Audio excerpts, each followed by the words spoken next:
Hello guys. आप सभी को स्वागत है अपने यूट्यूब चैनल बाहुबली जी के स्टडी में। प्यारे साथियों, अगर आप लोग भी रेलवे ग्रुप डी एग्जाम की तैयारी करते होंगे तो आप सभी लोगों के लिए वीडियो फायदेमंद साबित होगा। तो इस वीडियो में हम आप सभी के लिए संभावित सवाल और प्रीवियस ईयर का सवाल को लेकर के आ गया हूँ। तो आप सभी से गुजारिश है कि अपना अगर तैयारी बेहतर करना चाहते होंगे तो इस वीडियो को शुरू से अंत तक देखिए और अपना तैयारी जो है से और बेहतर कर लीजिए। तो आइए आज के वीडियो को स्टार्ट करते हैं पहले सवाल से। आपका पहला सवाल है, लोधी वंश का अंतिम शासक कौन था? लोधी वंश का अंतिम शासक कौन था? आपके लिए चार ऑप्शन भी दिया हुआ है, सिकंदर लोधी, इब्राहिम लोधी, कलंदर लोधी, इनमें से कोई नहीं। तो साथियों, लोधी वंश का अंतिम शासक जो है इब्राहिम लोधी है। इसका राइट आंसर ऑप्शन बी हो जाएगा। आगे बढ़ते हैं साथियों, अगला सवाल सेकेंड नंबर एक कहता है, नई आर्थिक नीति एनईपी का जन्मदाता कौन था? नई आर्थिक नीति एनईपी का जन्मदाता कौन था? तो नई आर्थिक नीति एनईपी का जन्मदाता लेनिन था। इसका राइट आंसर ऑप्शन सी हो जाएगा। आगे बढ़ते हैं साथियों, अगला सवाल तीन नंबर एक कहता है, गोल गुंबज का निर्माण किस शासक द्वारा किया गया था?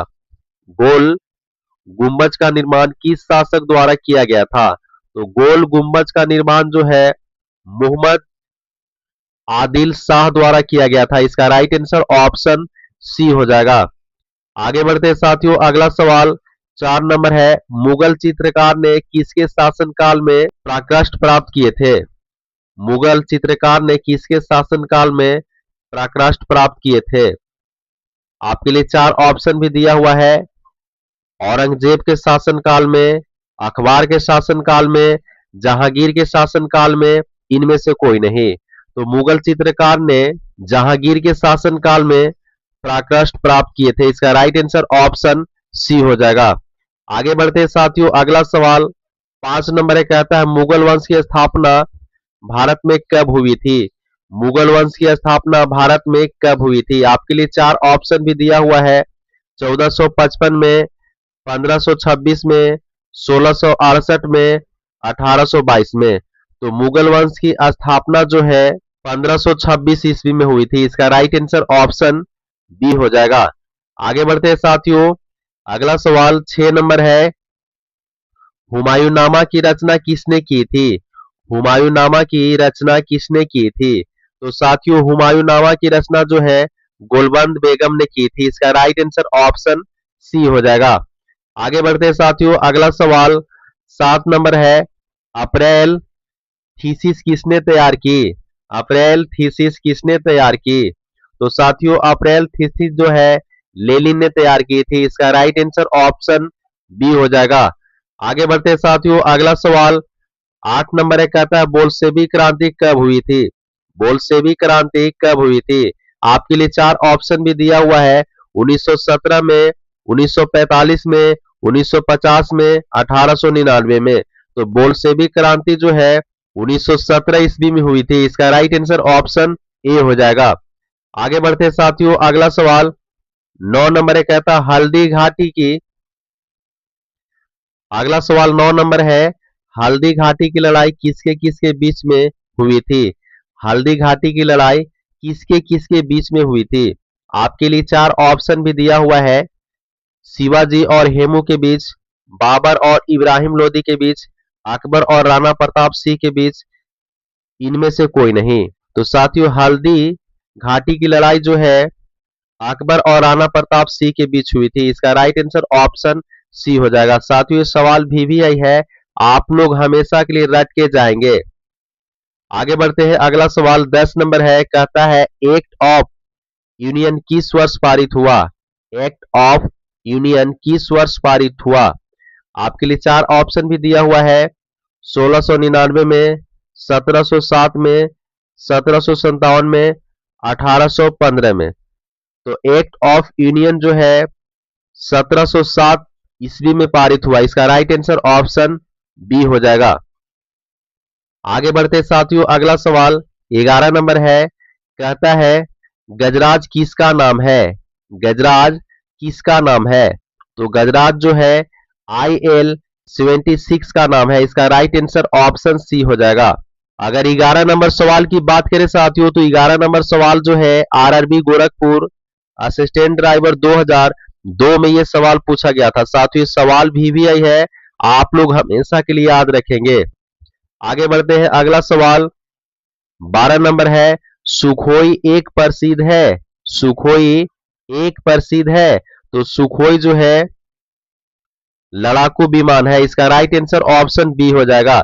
अगर हम 12 नंबर सवाल की बात करें साथियों तो 12 नंबर सवाल जो है आरआरबी चेन्नई टीए परीक्षा 2006 में ये सवाल पूछा गया था साथियों। ये भी सवाल वीवीआई है, आप लोग हमेशा के लिए याद करके जाएंगे।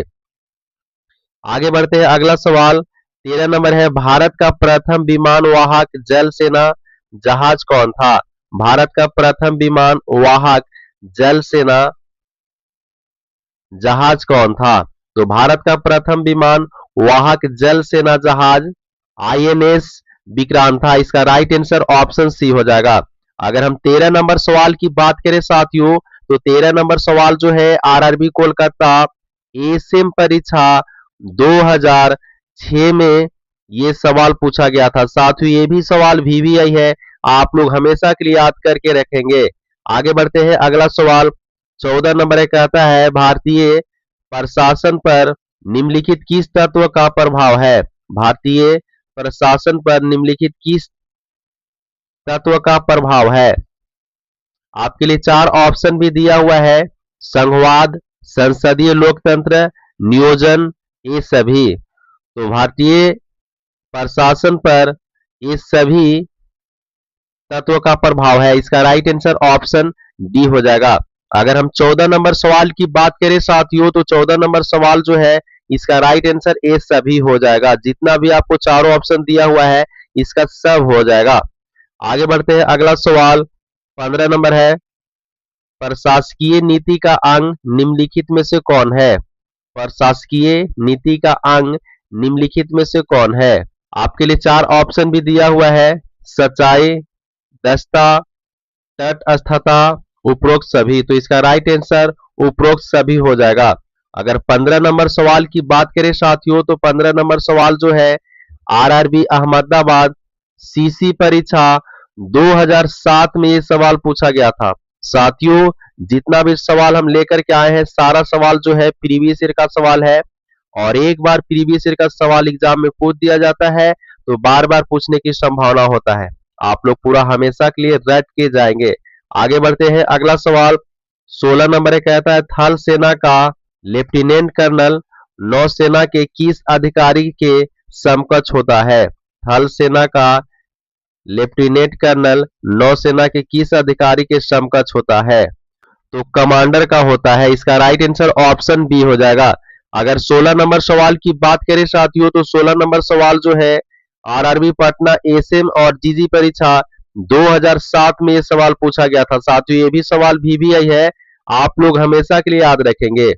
आगे बढ़ते हैं, अगला सवाल 17 नंबर, भारतीय नौसेना का सर्वोच्च पद कौन सा है।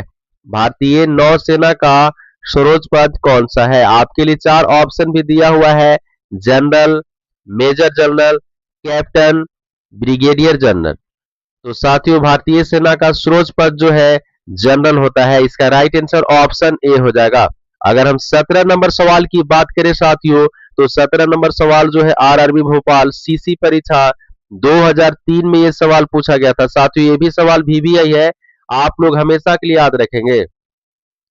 आगे बढ़ते हैं, अगला सवाल 18 नंबर है, किसी अपराधी को प्रत्यर्पण हेतु गिरफ्तार करने के लिए इंटरपोल का कौन सा नोटिस जारी किया जाता है। किसी अपराधी को प्रत्यर्पण हेतु गिरफ्तार करने के लिए इंटरपोल का कौन सा नोटिस जारी किया जाता है। तो रेड कॉर्नर जारी किया जाता है, इसका राइट आंसर ऑप्शन डी हो जाएगा। अगर हम 18 नंबर सवाल की बात करें साथियों तो 18 नंबर सवाल जो है RRB Bhopal Gorakhpur assistant driver 2002 में ये सवाल पूछा गया था साथियों। ये भी सवाल वीवीआई है, आप लोग हमेशा के लिए याद रखेंगे।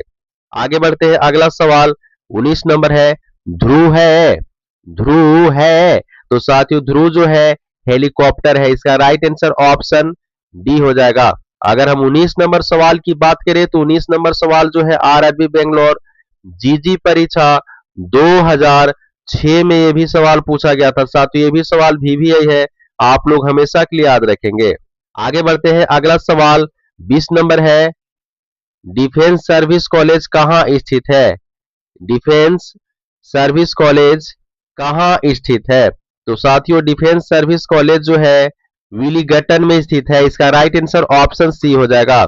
अगर हम 20 नंबर सवाल की बात करें साथियों, तो 20 नंबर सवाल जो है आरआरबी रांची एसएम परीक्षा 2006 में यह सवाल पूछा गया था साथियों, ये भी सवाल VVI है, आप लोग हमेशा के लिए याद रखेंगे। आगे बढ़ते हैं, अगला सवाल 21 नंबर है, जर्मनी का एकीकरण कब हुआ था? जर्मनी का एकीकरण कब हुआ था? आपके लिए 4 ऑप्शन भी दिया हुआ है, 1849 ईस्वी में, 1870 ईस्वी में, 1871 ईस्वी में, 1890 ईस्वी में। तो जर्मनी का एकीकरण जो है 1871 ईस्वी में हुआ था, इसका राइट आंसर ऑप्शन सी हो जाएगा। आगे बढ़ते हैं साथियों, अगला सवाल 22 नंबर है, भारत और पाकिस्तान द्वारा शिमला समझौता पर हस्ताक्षर किए गए थे। भारत और पाकिस्तान द्वारा शिमला समझौता पर हस्ताक्षर किए गए थे।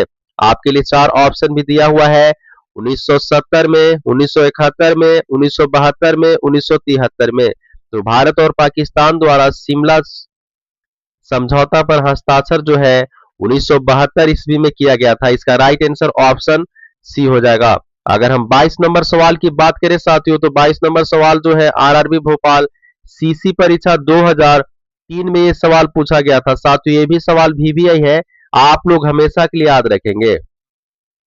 आगे बढ़ते हैं, अगला सवाल 23 नंबर है, कहता है 1905 में बंगाल विभाजन किस वायसराय ने किया था? 1905 में बंगाल विभाजन किस वायसराय ने किया था? तो लॉर्ड कर्जन ने किया था, इसका राइट आंसर ऑप्शन ए हो जाएगा। अगला सवाल 24 नंबर कहता है, सिंधु घाटी सभ्यता के लोग पूजा करते थे, सिंधु घाटी सभ्यता के लोग पूजा करते थे। आपके लिए 4 ऑप्शन भी दिया हुआ है, पशुपति की, ब्रह्म की, विष्णु की, इंद्र की। तो सिंधु घाटी सभ्यता के लोग पूजा जो है पशुपति की करते थे, इसका राइट आंसर ऑप्शन ए हो जाएगा। आगे बढ़ते हैं, अगला सवाल 25 नंबर है, कहता है किस देश को यूरोप का मरीज कहा जाता है? किस देश को यूरोप का मरीज कहा जाता है? आपके लिए 4 ऑप्शन भी दिया हुआ है, फ्रांस को, जर्मनी को, इटली को, तुर्की को। तो साथियों यूरोप का मरीज जो है तुर्की को कहा जाता है, इसका राइट आंसर ऑप्शन डी हो जाएगा। साथियों इस वीडियो में हम आप सभी के लिए 25 सवाल लेकर के आए थे। अगर आपको वीडियो पसंद आया तो वीडियो को लाइक कर दीजिए, और अगर नए विद्यार्थी जुड़े हैं तो इस चैनल को सब्सक्राइब करके बेल आइकन को प्रेस कर लीजिए, ताकि कोई भी वीडियो अपलोड करेंगे सबसे पहले आप तक पहुंचेगा। मिलते हैं नेक्स्ट वीडियो में। जय हिंद।